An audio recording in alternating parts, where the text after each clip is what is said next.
दिग्गज नेता राजेश पायलट की आज 25वीं पुण्यतिथि है। पुण्यतिथि के मौके पर दौसा विशेष कार्यक्रम आयोजन है। सचिन पायलट ने बुधवार को अपने पिता राजेश पायलट की 25वीं पुण्यतिथि पर उन्हें एक भावभीनी श्रद्धांजलि दी। सचिन पायलट ने एक्स पर लिखा है कि मैं अपने दिवंगत पिता राजेश पायलट को श्रद्धांजलि अर्पित करता हूं। आज ही के दिन 25 साल पहले वो हमें छोड़कर चले गए, लेकिन वे आज भी हमारे दिलों और यादों में जीवित हैं। एक अन्य पोस्ट में सचिन पायलट ने अपने पिता की आवाज और पुरानी तस्वीर भी साझा की है। राजस्थान के पूर्व मुख्यमंत्री अशोक गहलोत ने राजेश पायलट को उनकी पुण्यतिथि पर याद किया। पूर्व केंद्रीय मंत्री राजेश पायलट की पुण्यतिथि पर दौसा के जिरोता भड़ाना में स्मारक पर श्रद्धांजलि सभा का आयोजन हुआ। सचिन पायलट और अशोक गहलोत समेत कांग्रेस पार्टी के दिग्गज नेता शामिल होंगे।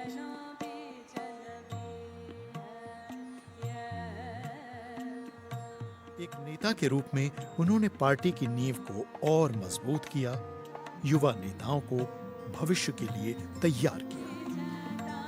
राजीव गांधी और पीवी नरसिम्हा राव के मंत्रिमंडल में मंत्री के रूप में राजेश पायलट ने दूरसंचार, आंतरिक सुरक्षा, पर्यावरण और जल और भूतल परिवहन मंत्रालयों में दृढ़ता और दूरदर्शिता के साथ काम किया। दूरसंचार मंत्रालय में उन्होंने भारत में टेलीकॉम क्रांति की नींव रखी। एसटीडी बूथ, मोबाइल टेलीफोन और लैंडलाइन के माध्यम से उन्होंने देश के हर कोने को फोन से जोड़ने का सपना देखा। उनके नेतृत्व में उन्होंने बीएसएनएल को हर दिन कम से कम 100 गांवों को जोड़ने की चुनौती दी, जो सफलतापूर्वक हासिल की गई, जिसने भारत के कोने कोने को एक सूत्र में बांधा। जल और भूतल परिवहन मंत्री के रूप में राजेश पायलट ने राष्ट्रीय राजमार्ग प्राधिकरण यानी NHAI की परिकल्पना की और उसे स्थापित किया। उनकी दूरदृष्टि ने देश की सड़कों को आधुनिक, मजबूत और सुरक्षित बनाया, जो आज भी उनकी विरासत को जीवंत रखता है। राजेश पायलट राजनीति को 24 घंटे का काम मानते हैं, इसलिए उनकी दिनचर्या का ज्यादातर समय पार्टी कार्यकर्ताओं से मिलने, जनता जनार्दन की शिकायतें सुनने या फिर रैलियों और सभाओं को संबोधित करने में गुजरता है। तो कहीं से भी डर नहीं है। मेरा मन साफ है और मैं चुनाव में यकीन करता हूँ। मुश्किल समय में उन्होंने पंजाब, पूर्वोत्तर और जम्मू कश्मीर में उग्रवाद का सामना करते हुए भी शांति बहाली का प्रयास किया। झारखंड समझौता, असम में बोडोलैंड समझौता और नागालैंड में NSCN के साथ युद्ध विराम में उनका प्रयास सफल रहा। 1995 में बहुचर्चित और विवादास्पद गॉडमैन चंद्रास्वामी की निडर गिरफ्तारी ने भ्रष्टाचार के खिलाफ उनकी अटल लड़ाई को दिखाया। सार्वजनिक जीवन में उनकी ईमानदारी और सच्चाई उनकी पहचान बनी।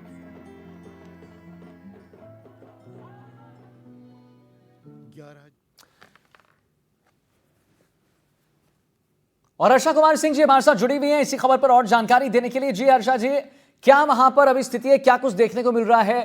श्रद्धांजलि सभा का आयोजन हो रहा है, आप वहां पर हैं। सचिन पायलट और अशोक गहलोत समेत कांग्रेस पार्टी के कई नेता भी शामिल होंगे और सचिन पायलट और अशोक गहलोत पर मुझे लगता है हर्षा जी की ज्यादा एक फोकस रहेगा लोगों का।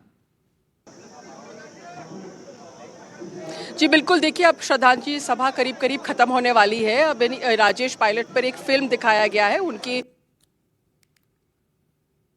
जो डेथ एनिवर्सरी जिसे कहते हैं कि उनकी जो एनिवर्सरी को लेकर श्रद्धांजलि सभा है, उनकी 25th डेथ एनिवर्सरी को लेकर अशोक जी यहाँ पर है। जो सब दिग्गज नेता है वो यहाँ सब हैं, चाहे वो टीकाराम जूली हो, गोविंद सिंह डोटासरा हो, अशोक गहलोत हो, उनके पूर्व कैबिनेट मिनिस्टर्स हो, उनके MLAs MPs हो, और इसके पहले मैं कई लोगों से MLAs MPs हो, और इसके पहले मैं कई लोगों से बातचीत भी कर रही थी। हेमाराम चौधरी से मैंने बात की, वीरेंद्र सोलंकी से मैंने बात की, और मैंने उनको पूछा कि ये क्या संकेत है, क्या ये हम जी बर्फ जमी इसमें क्या वो पिघलने लगी है?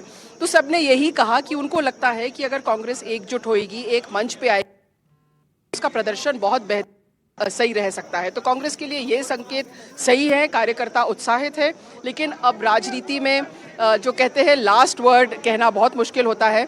तो देखिए आगे क्या होता है, क्योंकि अभी राजस्थान में चुनाव बहुत दूर है, पर क्या ये राजस्थान की कांग्रेस की राजनीति की बदलती तस्वीर है, ये सबसे बड़ा सवाल है।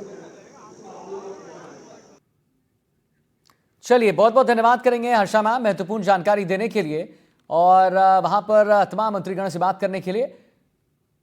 तो लगातार आपको तस्वीर हम दिखा रहे हैं, यहां पर राजस्थान की राजनीति पर टिकी हैं निगाहें।